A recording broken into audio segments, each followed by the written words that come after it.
Okay, the nuts are all on, we're ready to torque it. Now according to the book, the main cap should be torqued to 95 to 105. Typically we just pull the bolts down to 100.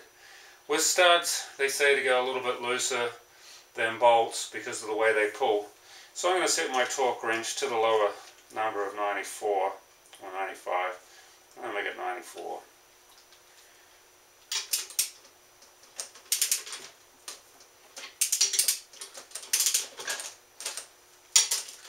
Now I'm just not pulling them all down at once. I'm sneaking up on them.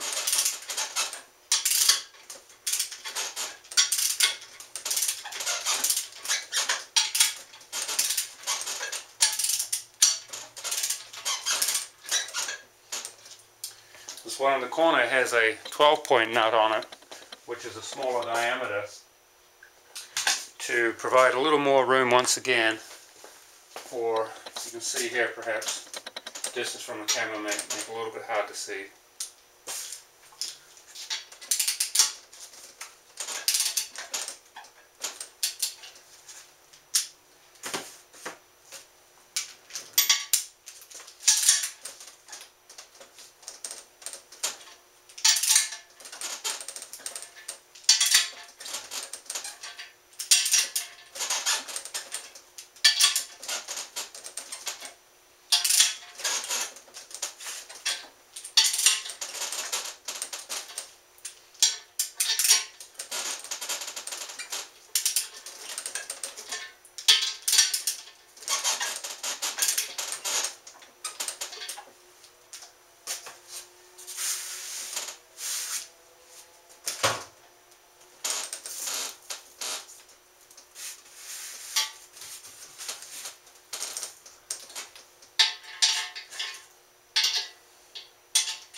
Now you hear that click, that's a typical kind of torque wrench, a clicker torque wrench.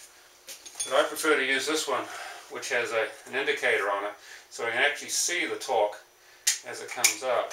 It's a little more difficult to use because you've got to pull on it and hold it and look.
Okay, here we go, we're all torqued up.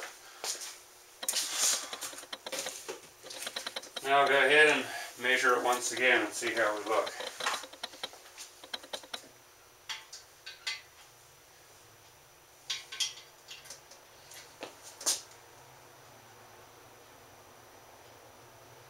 Exactly the same place on the vertical.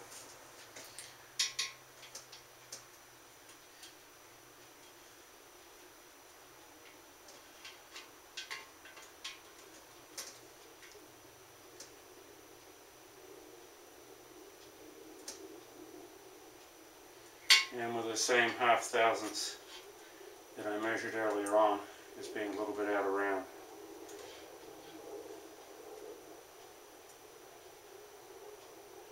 That side actually pulled into the 0.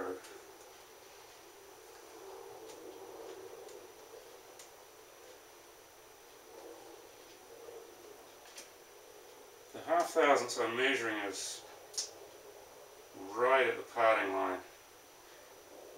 So it looks like this support girdle is not pulled the tunnels out around at all, which is good news, because otherwise I'd have to send it out to have it a line honed.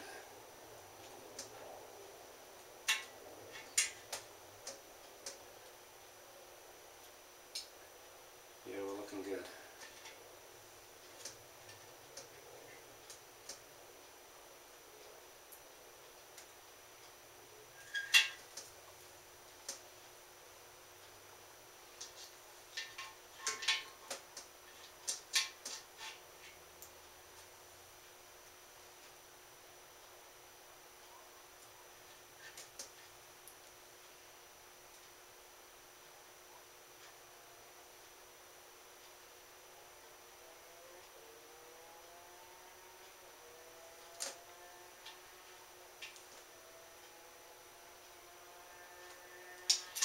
Okay, we're looking good.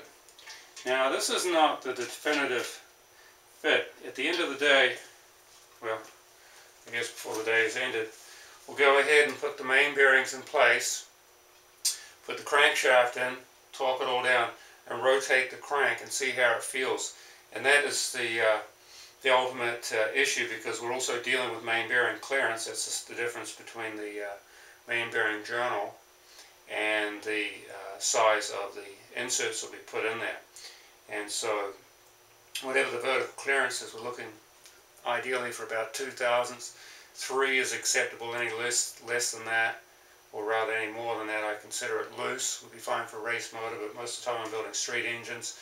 I'll do something about that. Very often I'll buy a 1/1000th undersized bearing, or even have to break up 2 sets and use one 1/1000th undersize in one half and a standard in the other half, and that'll give me a 1/2 thousandths adjustment. So the next thing to do is put a crankshaft here and see how it rotates.